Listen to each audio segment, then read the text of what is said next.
bienvenue dans cette nouvelle vidéo. Est-ce que tu as déjà eu l'impression de ne pas assez profiter de ta vie?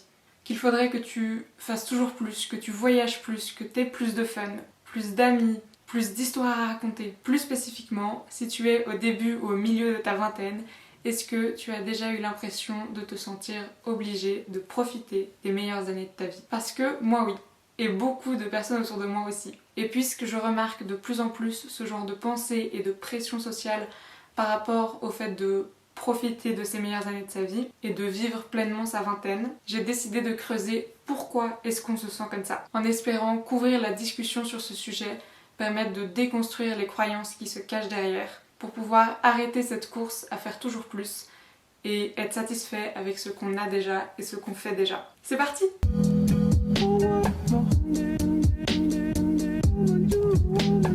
Cette notion d'urgence, de loisir et de découverte du monde est de plus en plus présente, que ce soit du coup par rapport à mes relations et ce que je remarque dans mes proches, mais aussi par rapport à ce qu'on peut voir comme contenu sur internet. Il y a tout ce que j'appelle le contenu One Life, donc c'est principalement des TikTok ou des Reels ou des YouTube Shorts éventuellement, de personnes qui se filment en train de faire des trucs qu'elles auraient jamais fait, trucs d'adrénaline ou des prises de risques, ou en fait qui prennent des décisions de sortir ce soir-là alors qu'elles sont malades ou qu'elles se sentent pas bien, parce que on n'a qu'une seule vie et que ce serait dommage de pas profiter. Un autre exemple, c'est Lexi Limitless. Si tu la connais pas, c'est la personne qui détient actuellement le record pour être la plus jeune à être allée dans tous les pays du monde, à tous les avoir visités. Donc moi j'ai jamais hyper beaucoup suivi son parcours, mais de manière générale, je trouve inspirant et chouette son idée de tout visiter et d'avoir un peu ce côté d'aventure et de montrer qu'il y a des gens sympas qui vont t'aider un peu partout dans le monde, casser un peu les préjugés sur certains pays. Mais ce que je me demande quand je vois son histoire, c'est pourquoi se presser? Pourquoi cette course à... Bon là, elle voulait détenir le record, ok, mais moi j'ai pas spécialement envie de faire ça. J'ai pas envie de visiter 100 pays en 2 ans par exemple. Je trouve impressionnant ce qu'elle a fait, mais j'ai pas spécialement envie d'être elle, j'ai envie de plus prendre mon temps pour profiter de tout ça. Mais par contre, je trouve que ce qu'elle a fait c'est un bon exemple de cette idée de profiter de la vie au maximum, parce qu'elle a fini du coup son tour du monde quand elle avait 21 ans. Et c'est un peu cette idée de profiter de sa vingtaine mais vraiment poussée à l'extrême. Un autre aspect à prendre en compte, c'est le culte de la jeunesse dans laquelle baigne notre société. C'est vu comme la meilleure période de notre vie parce que c'est la période où on est censé être au maximum. On est censé avoir plein d'énergie, avoir plein de motivation, avoir notre meilleur corps physique. Et c'est aussi une pression, le fait de se dire que dès 30 ou 35 ans, on est considéré comme plus jeune. J'ai vu je sais pas combien de vidéos cette semaine de femmes, de jeunes femmes de 27-30 ans qui disaient que quand les gens apprenaient leur âge, ils leur disaient systématiquement ça te va bien les 30 ans, t'es toujours jolie ou t'as l'air jeune. Et en fait, depuis quand est-ce qu'on est censé être moche à 30 ans en fait? Depuis quand est-ce qu'on est censé avoir plein de rides et être une vieille personne? Ce culte de la jeunesse où on doit vraiment profiter du fait qu'on est à notre max niveau physique, c'est vraiment très très présent pour les femmes par exemple. Tell me you don't look your age without telling me you don't look your age. I'll go first. I'm 30. Il y a aussi certaines considérations pragmatiques sur le déclin du corps. Par exemple le fait que on commence à perdre un peu notre mobilité, qu'on est plus facilement fatigué, que c'est beaucoup plus difficile de se remettre après avoir fait une soirée. Mais tout ça, c'est des raisons valables de profiter. Sauf qu'à 50 ans, t'es pas grabataire. À 50 ans, tu peux encore faire plein de choses. Donc pourquoi mettre autant l'accent sur la vingtaine? Cette envie et ce besoin de profiter de ces meilleures années de la vie, elles peuvent aussi venir de la peur. On a peur de manquer de temps, parce que c'est vrai, l'avenir est incertain, on sait pas, ça se trouve, demain je sors de mon appart et je me fais shooter par un camion, on sait pas. Et oui, je suis d'accord, c'est vrai, c'est chouette de profiter avant de finir sa vie. Et l'autre peur très importante et aussi un peu moins dramatique, c'est la peur de rater quelque chose. C'est la FOMO, je crois que j'en avais déjà parlé dans une autre vidéo, c'est la Fear of Missing Out. Donc cette idée que si tu vas pas à cette soirée ou si tu vas pas faire ce voyage, tu vas rater le truc de ta vie, un truc vraiment où tu te dis si seulement j'avais été là. Et en réalité la plupart du temps c'est pas le cas, c'est juste une soirée normale, c'est juste un voyage normal, ça aurait été sympa mais t'avais autre chose à faire, t'étais pas dans le mood pour sortir et c'est ok.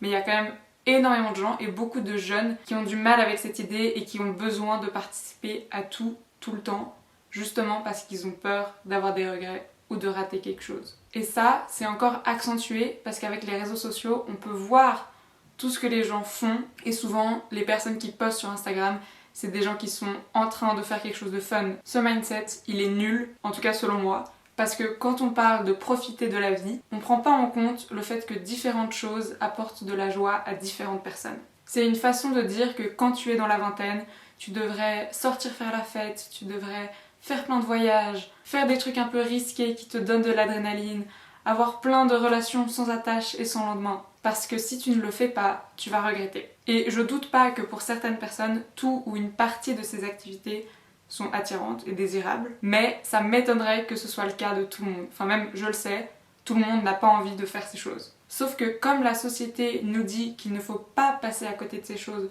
quand on est dans la vingtaine, que c'est vraiment le highlight de la vingtaine et qu'on n'aura pas d'autres opportunités pour se comporter comme ça si vraiment on regrette, et ben on commence à douter, voire à se forcer à aller faire ces choses pour pas avoir ce regret. De nouveau, on en revient à la fear of missing out. C'est une comparaison avec les autres, pas une réalité. Soit tu te compares avec d'autres jeunes qui, eux, ont l'air de vivre leur meilleure vie, de plus voyager que toi, de plus sortir que toi, etc.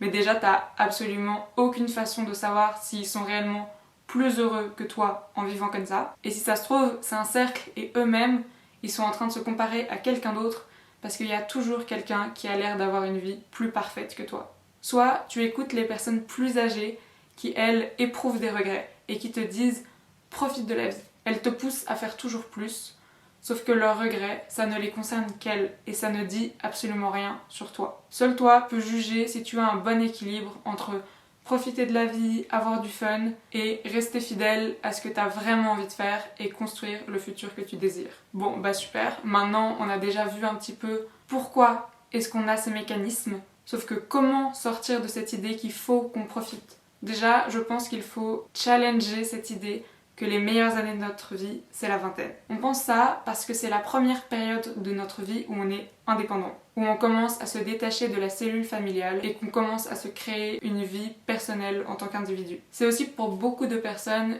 une période où on n'a pas de responsabilité par rapport aux autres. On n'est pas marié, on n'a pas d'enfants, on est aux études, ce qui donne une plus grande flexibilité par rapport à quand on sera actif dans le monde du travail. Mais déjà, si c'est pas ce que tu veux, tu n'es pas obligé de te marier ou de faire des enfants. Mis à part le job, parce qu'il faut bien que tu aies de l'argent pour pouvoir vivre, tu peux garder tout au long de ta vie ces caractéristiques de liberté attribuées à la vingtaine. Ensuite, ce n'est pas parce que tes circonstances de vie changent, donc que tu te maries ou que tu aies des enfants par exemple, que ta vie est finie et que tu ne peux plus avoir de fun. Je trouve infiniment triste les personnes qui viennent vers toi et qui te disent « profite avant d'être marié, profite avant d'être un parent ». Si c'est ça ta vision de ces étapes personnelles, c'est qu'elles ne t'attirent pas et que c'est injuste pour ton ou ta partenaire de te lancer dans ce genre de projet parce que ça va se voir dans ton implication. Oui, quand tu es jeune adulte, tu as plus de liberté et tu as des grandes vacances, mais est-ce que c'est pour autant le meilleur moment pour profiter de ta vie? Déjà, pas tout le monde a cette liberté. Cette vision sociale qu'il faut profiter maintenant parce que sinon c'est trop tard, c'est terrible à entendre pour toutes les personnes qui travaillent déjà,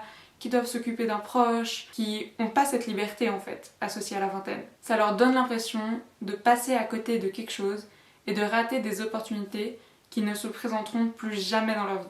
En plus, en tant qu'étudiant, on est complètement fauché. C'est la période de notre vie où on aura le moins d'argent. Donc c'est hyper vicieux de se dire qu'il faut absolument voyager par exemple, parce que c'est pas accessible à tout le monde. En plus, le concept de profiter de ces années est en conflit direct avec la réalité très prenante où c'est les années où on construit notre carrière et notre futur travail ainsi que notre salaire a clairement une incidence sur notre satisfaction de vie pour toutes les prochaines années à venir, même pour ton départ à la retraite. Donc c'est des choix importants. Ce n'est pas le meilleur moment de ta vie parce que tout n'est pas tout rose dans la vingtaine. On doit prendre énormément de décisions importantes qui vont impacter notre futur. On sort du cocon familial, on est dans un nouvel environnement. Beaucoup de personnes se sentent perdues. Des amitiés qui duraient depuis des années se délitent parce que vous êtes en train de devenir des personnes trop différentes. Les relations de couple deviennent plus adultes que lorsqu'on était ado. Il se passe beaucoup de choses dans la vingtaine. Une autre question à se poser, c'est est-ce qu'on peut vraiment profiter si on a cette idée d'urgence du loisir et qu'on case énormément de choses en peu d'années. Surtout qu'on essaie de tout faire. Parce que oui, il faut profiter, mais il faut pas non plus que ce soit aux dépens de ta réussite de tes études ou de ton travail. Parce que ça, pour le coup, c'est très mal vu dans la société. C'est exactement comme le conte de la cigale et de la fourmi. Personne ne veut être la cigale. À l'inverse, c'est aussi hyper triste de se concentrer toute sa vie sur le travail en se disant « je profiterai à la retraite ». Parce que on sait jamais. De nouveau, l'avenir est incertain. On sait pas si on a encore 20 ans ou 60 ans pour vivre. Et il y a des histoires hyper tristes de personnes qui ont travaillé hyper dur et qui méritent de profiter et qui, quelques mois après s'être mis à la retraite, ont eu un accident, ont leurs capacités cognitives qui ont décliné. C'est des choses qui arrivent. Et là, effectivement, c'est hyper dommage et hyper triste. Mais c'est un faux choix qu'on n'a pas besoin de faire. Profiter de la vie n'est pas une ressource limitée. On n'a pas besoin de décider si on veut profiter maintenant ou plus tard. On peut profiter tout du long. Pourquoi se presser ? La seule croyance valable qui fait du sens pour ce sentiment d'urgence à avoir du fun, c'est si tu crois que c'est bon, dès que t'as 30 ans, le fun plie bagage et part de ta vie et tu ne vas plus jamais en avoir. Personnellement, je trouve que c'est une vision extrêmement triste de la vie. Sans compter que via mon expérience personnelle, je ne pense pas que ce soit vrai. Le plus j'avance dans ma vie, le plus je suis heureuse, le plus j'ose faire ce qui me fait plaisir, le plus j'ose être moi-même, le plus j'ai confiance en moi, le plus j'arrive à trouver un équilibre entre travailler pour le futur que je veux et profiter du moment présent. J'espère que c'est aussi ton cas. Et voilà, j'espère que tu as aimé cette vidéo. J'espère qu'elle t'a fait un peu réfléchir si c'est une problématique qui te parle. Moi, ça m'a fait très plaisir de te parler et je te dis à la prochaine.